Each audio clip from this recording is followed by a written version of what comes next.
안녕하세요. 저는 나물로 누적 매출 200억을 하고 있는 이제 나물 대표 서재호입니다. 오늘 제가 말씀드릴 거는 실제 이제 기농에 대한 관심도 많고 저희가 나물 사업을 하면서 느꼈던 그리고 것들을 설명해 드리고 나물에 대한 부업으로 재배를 할 수 있는 것들을 오늘 설명드리고자 하고 있고요. 뒤에 보이시는 이런 지금 잡초처럼 보이는 것들이 저희가 실제로 이제 나물을 부업으로 키울 수 있는 작물 중에 하나고요. 실제 이 고사리 나물이라는 것들인데 1년에 20일만 일해도 연매출 한 1,000만 원의 수익을 낼 수 있고, 실제로 그냥 쉽게 말하면 한 1년에 한 일주일만 해도 한 1,000평에서 1,000만 원의 수익을 낼 수 있는 부업으로 키울 수 있는 작물들을 오늘 설명드리고, 이 부분을 얼마나 수월하게 할 수 있고 이 부분이 왜 가능한지를 좀 설명드리고자 하고 있고요. 저희가 다 수매까지 해드리는 부분으로 이런 작물을 키우는 것들을 알려드리고자 이 영상을 좀 준비했습니다. 오늘 대표님을 한번 소개해드리면, 고사리 부분으로 재배를 좀 전문적으로 알려드리고 저희 공유농장 대표님인 이준기 대표님입니다.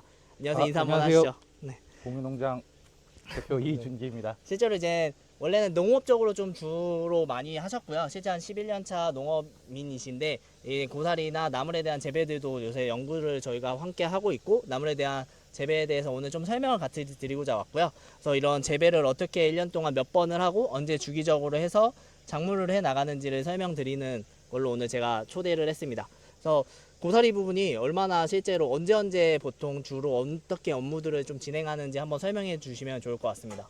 오늘 제가 고사리들이 수월하게 키울 수 있다는 것들을 농민들한테도 많이 듣고 했는데, 실제로 고사리는 1년에 한 며칠 정도만 좀 집중적으로 일을 하면 되나요? 그 수확기 한 4월, 5월쯤 하고요. 그다음에 중간중간에 양분 주거나 풀 살짝 잡아주고, 그리고 겨울 오기 전에 이렇게 덮어주는 이제 그 정도 작업만 하면 좀 비교적 다른 작물에 비해서 수월하기 때문에 좀 부업으로 적합한 작물이라고 좀 추천을 하고 있습니다. 그래서 저희가 실제로 이게 고사리가 정말 수월하잖아요. 네. 근데 고사리가 정말 뭐 1년에 몇 번만 오고, 실제 수확 때만 집중적으로 오고, 나머지 한 분기에 몇 번만 와도 되는 정도가 진짜 맞을지 한번 좀 자세히 한번 설명 한번 더 주시면 좋을 것 같습니다. 네, 실제로 좀 요즘에 그렇게 작업을 많이 안 하고 있고요, 실제로. 그러니까 어느 정도 잘 다듬어진 밭이긴 합니다. 1년에 한 20회 정도면은 이게 관리가 좀 충분히 될 것 같고요. 저는 실제로 그보다 좀 덜 작업을 하고는 있습니다. 그러니까 지금 이게 3년차 밭인데 1년차에는 좀 더 이렇게 노력을 다듬어서 이 고사리가 잡초를 이기게끔 작업을 해주고, 그 뒤로부터는 점점 작업 일수가 낮아지고 작업 난이도가 낮아지는 형태로 관리하고 있습니다. 이런 노하우를 좀 배워 가시면 좀 더 수월하실 것 같고, 저희가 쌓인 노하우도 알려드리고 싶고 그런 상황입니다. 그래서 네. 실제로 여기 뒤에 보이시는 밭이 저희가 실제로 공유농장 고사리 밭 중에 한 일부분의 밭인데, 어떻게 보면 저희가 여기를 정말 신경 안 썼어요. 처음에 그냥 한번 쭈루룩 밀고 고사리 종근 심고 1년 차에만 좀 잡초 관리만 잘 해주시고요. 2년 차, 3년 차에는 거의 한 분기에 한 번씩 오고, 수확할 때 한 4, 5일만 저희는 했었고, 만약에 수확물을 좀 더 하고 싶다 하면 한 2주 정도만 좀 관리하면 수확물이 더 잘 나오고, 보시는 것처럼 정말 고사리가 정말 풍성하게 잘 자랐거든요. 그런 것처럼 고사리가 원래 잡초가기 때문에 네네. 정말 알아서 잘 자라는 작물이고, 뭐 좀 더 좀 고품질로 키우고 싶다 그러면 비료만 그때 한 번씩 주시면 정말 여기 보이시는 것처럼 알아서 잘 자랍니다. 근데 여기서 더 좋은 거는, 고사리가 어떻게 보면 진짜 초반에 투자금들이 많이 안 들어가는 이유 중에 하나가 번식이 정말 잘 돼서잖아요. 번식이 유리합니다. 예. 그래서 좀 뭐 번식이 얼마나 좀 잘 되는지 한번 좀 설명해 주시면 너무 좋을 것 같아요. 이 밭 기준으로 보셨을 때 이게 약간 듬성듬성 심겨져 있었는데, 심은 거 주변으로 이렇게 퍼져서 이렇게 꽉 메워져 있는 상태이고요. 올해 봄 모습인데, 이렇게 작년께 이렇게 쓰러져서 겨울에 이렇게 멀칭이라고 하는데 덮여 있습니다. 이렇게 풀이 덮여 있어서 다른 풀들이 올라오기가 힘든 상태가 되고요. 그 다음에 이 고사리가 잡초류 다른 작물보다 겨울에 제일 먼저 올라오는 거기 때문에 이 4월, 5월에 수확하는 이제 고사리가 되고, 그 시기가 지나서 6월부터는 다시 위가 이렇게 고사리로 덮이면서 다른 풀들은 안 자라고 고사리만 이렇게 우점종 돼서 고사리 밭이 계속 유지가 되는 상황이 되고 있습니다. 그게 매년 관리가 잘 되면 인건비가 좀 덜 드는 상황이 맞고요. 오늘 제가 여기 작업을 하러 온 거는 얘네도 밥을 먹어야 하기 때문에 중간중간 이렇게 좀 밥을 줘야 될 필요는 있어요. 그래서 지금 뭐 8월 시기나 9월 시기 그럴 때는 이렇게 좀 너무 억세게 올라온 잡초 같은 경우는 사람이 조금씩 손은 봐줘야 되는 게 있고, 밥을 주거나 또 너무 가물었을 때는 살짝 물 관리도 좀 해주고, 이게 잘 되면 이제 번식도 알아서 하고. 그래서 이제 오늘 이렇게 고사리도 이렇게 땅이 수확을 하다 보면은 땅에 양분이 없어지잖아요. 그래서 이거를 이렇게 사람이 이렇게 보면은 이렇게 골고루 뿌려주면 됩니다. 만약에 좀 한동안 안 올 거다. 그럴 때 이제 고체 이렇게 던지시면 한동안 알아서 비료화가 되니까 그런 개념으로 좀 나눠서 생각하시면 좀 편할 것 같긴 합니다. 제가 볼 때는 어차피 고사리는 막 그렇게 막 땅에 영양분이 부족한 부분들은 그렇게 많지 않을 수 있어서 저 고체 비료를 그냥 한 번에 수월하게 하시고 나 한두 달이나 몇 달 뒤에 오시는 게 좀 좋을 사례가 될 거라고 봅니다.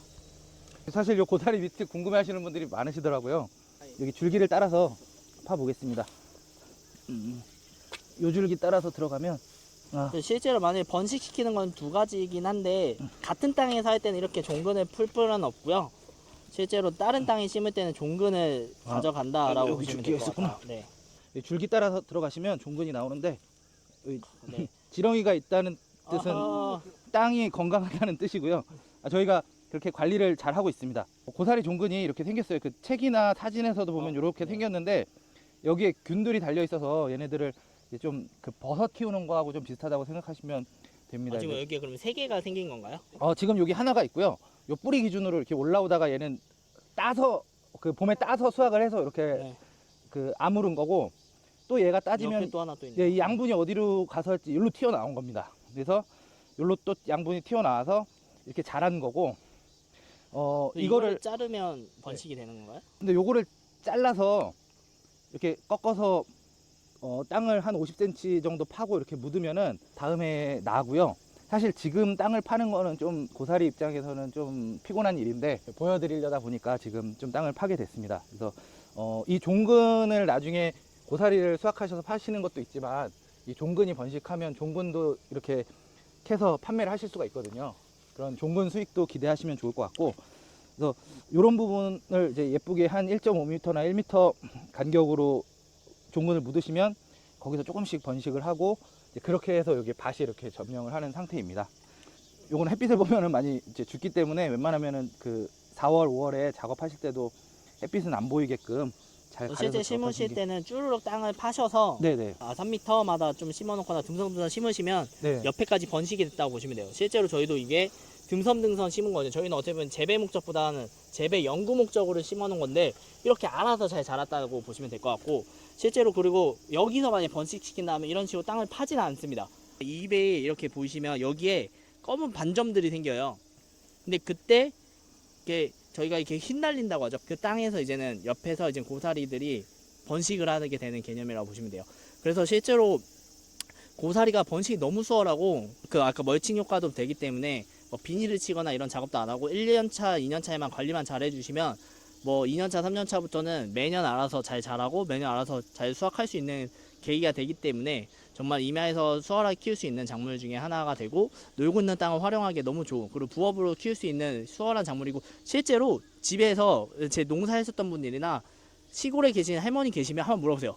고사리를 정말 키우기 쉽냐고. 그러면 고사리 그냥 알아서 잘 자라신다 하실 거예요. 그것처럼 정말 옛날부터 정말 어디서나 볼 수 있는 고사리이기 때문에, 근데 지금 오히려 저희가 다 매입해 드릴 수 있게끔 재배 교육도 해드리고 하기 때문에 그 부분으로 집중적으로 저희한테 한번 교육도 받아보셔서 실제로 집중적으로 한번 재배를 해보시는 것도 좀 추천드린다라고 보시면 될 것 같습니다. 그래서 오늘 저희가 고사리에 대해 좀 설명을 드렸고, 다음은 또 다른 더 수월한 작물이나 고사리뿐만 아니라 다른 수익으로 부업으로 키울 수 있는 작물들도 알려주고, 부업뿐만 아니라 이제 주업으로 이제 수익화할 수 있는 재배 부분들을 할 수 있는 것들을 저희는 하나하나 알려드리고자 하고 있고요. 저희가 다 향후적으로는 다 매입할 수 있고 잘 수익화를 정말 할 수 있는 작물들을 재배하는 방법들을 알려드리는 것도 영광이기 때문에 그 부분을 좀 관심 가져주시면 좋을 것 같습니다. 오늘 지금까지 들어주셔서 너무 감사합니다. 인사하고 마무리하겠습니다. 네. 감사합니다. 감사합니다.